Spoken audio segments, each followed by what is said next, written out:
The house is dark and quiet, same as any other night, but everything's different now. More sinister. My body's exhausted from all the adrenaline pumping through me, but my mind's wired.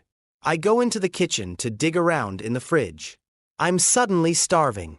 I grab an apple, rub it against my shirt, and take a giant bite out of it as I check out my options, but all I see is that bloody leftover steak. And just like that, my appetite's gone. I scrape the plate into the dog bowl. As I'm washing up, Hammy miraculously appears through the dog door just long enough to grab the steak and take it back outside. Traitor, I say, shaking my head. I'll never understand that dog. He's got a nice warm place to sleep.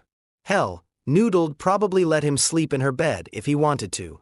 Instead, he stalks the perimeter of the wheat all night long like he's looking for something. Waiting. I write a note for Jess on the back of an envelope from some college in Texas that's still trying to recruit me. We're all going to the Harvest Festival tomorrow, 6 p.m. Look normal. You owe me. As I swing around the banister to head upstairs, a fly buzzes past me into the living room. I stuff the note in my back pocket and grab the fly swatter hanging from the nail in the kitchen. The fly lands on the stark white wall where the crucifix used to hang. There's a dozen of them buzzing around, big and slow, like they've been trapped in here for weeks. I haul back the swatter. Don't. Mom's voice startles me. I let out a jittery breath and turn to see her sitting on the couch in the dark, staring at the wall. They'll die soon enough. All on their own, she whispers. I can tell the pendulum has swung in the other direction. She remembers everything now. I can feel the pain seeping out of her. I lean the swatter against the fireplace and take a seat next to her on the couch. We watch the flies. It's strangely mesmerizing, how they land for a few seconds and then buzz around a little before landing again in a different spot. Over and over again, like they've been choreographed. I want to tell her everything I've learned about Dad, the Preservation Society, Miss Granger, the marks. But I can't. I'm still not sure what's really happening, what I believe. Maybe when this is all over, when I know we're all safe. But for now, I need to put her at ease. And more than anything, I want to give her a little bit of hope. Everything's going to be okay, I say as I pull the acceptance letter from my pocket and hand it to her. Tomorrow, I'm taking Noodle to look at All Saints Academy in Murphyville. She got in. She studies the paper. Can we afford that? I've been saving up. Dad would want this. She deserves a fresh start. Mom grabs my hand, squeezing it so hard I can feel her entire body tremble with the effort of trying to hold in her emotions. Tears slip from her eyes and I look away. She wouldn't want me to see her like this. And tomorrow night we're going to the Harvest Festival. The whole family. I talked with Mr. Neely. I'm taking my place on the council. Unable to hold it back any longer, she lets out a gasping breath as she pulls me in for a hug. I haven't hugged her in so long.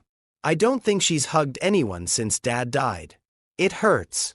Her sharp shoulders cut into me. I can't believe how thin she's gotten. I'm scared, she whispers in my ear. Why are you scared? Do you hear them? She grips onto my shirt. Hear what? I pry myself away. She just stares at the wall, at the flies. You should get some sleep. I help her to her feet and lead her up the stairs to her room. We've got a big day ahead of us. Before I can even pull the quilt over her, she's out cold. I thought she was getting better, but since the anniversary she seems to have lost her footing again.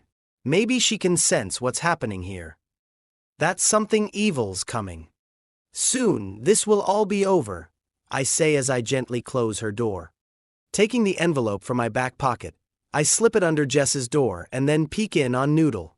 It's brighter in her room because she leaves the drapes wide open, like she doesn't want to miss anything. She looks like an angel when she sleeps, with those long dark eyelashes, pink cheeks. She smiles in her sleep. I don't know anybody else who does that. As I pull up the covers, I notice the mangy baby doll she's clutching. It's not some family heirloom. A lady gave it to her at Dad's funeral. When I asked her why the sudden interest, she said she was practicing. All the more reason for Noodle to go to All Saints. She's capable of so much more than that. I know Noodle doesn't like people messing with her hair, but I don't know how she can sleep with those lopsided pigtails. As I go to take out the elastics, I notice the decrepit doll's eyes are open, staring right at me, pure black orbs, glistening in the dark. I stumble back a few feet, my heart pounding against my ribs. Its eyes were closed a second ago. I'm sure of it. And then I remembered Miss Granger's explanation about the prophet stuff. Maybe it's all in my head, my fear manifesting in some weird way. I clench my eyes shut for a second and take a deep breath. Something hits the floor. There's a dragging sound. I feel a dark presence all around me. I open my eyes to find Noodle has turned over on her stomach, the doll at my feet. I nudge it over with my foot to find its eyes closed. I let out a burst of nervous air. It must have fallen off her bed when she rolled over.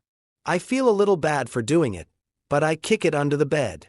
I know she loves that baby doll, but I'm hoping it's an out of sight, out of mind thing. I close Noodle's door and start for my bedroom, but I can't make myself go in. I might be delirious from lack of sleep, but I know the moment my head hits that pillow, I'll dream. And I can't face another nightmare. Not tonight. Being mindful of the creaks, I ease down the stairs and slip on my boots and jacket. I walk across the wheat to the harvester, to the only peace I can find.